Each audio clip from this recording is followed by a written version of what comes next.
Welcome to YSM news. పాలు దీని పేరు చెప్పగానే అందరూ సహజంగానే గేదె లేదా ఆవు పాలు అని అనుకుంటారు. కానీ జంతు సంబంధ పాలు మాత్రమే కాదు, మనకు పలు రకాల వృక్ష సంబంధమైన పాలు కూడా అందుబాటులో ఉన్నాయి. వాటిలో కొబ్బరి పాలు కూడా ఒకటి. కొబ్బరిని మిక్సీలో వేసి బాగా పిండి దాని నుంచి కొబ్బరి పాలను తయారు చేస్తారు. పచ్చి కొబ్బరితో ఇలా పాలను తయారు చేయవచ్చు. ఇలా తయారు చేసిన కొబ్బరి పాలను వంటల్లో ఉపయోగిస్తారు.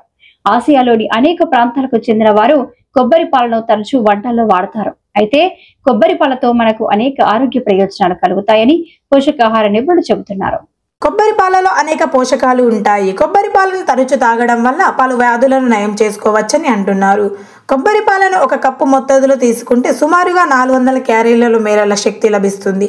కొవ్వు 40 గ్రాములు, పిండి పదార్థాలు 13 గ్రాములు, ప్రోటీన్లు 5 గ్రాములు, ఫైబర్ 5 గ్రాములు, స్వల్ప మొత్తంలో విటమిన్ సి, ఫోలేట్, విటమిన్లు డి, ఏ, బి 12 ఉంటాయి.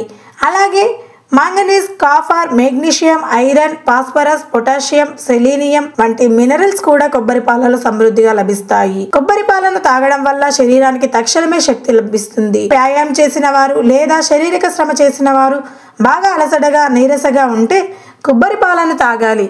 దీంతో శక్తి లభించి మళ్ళీ ఉత్సాహంగా మారుతారు, చురుగ్గా పనిచేస్తారు. కొబ్బరి పాలలో ఉండే మీడియం చైన్ ట్రైగ్లిజరైడ్స్ మన శరీర మెటబాలిజంను పెంచుతాయి. దీంతో క్యాలరీలు ఖర్చు అయ్యి కొవ్వు కరుగుతుంది, అధిక బరువు తగ్గుతారు.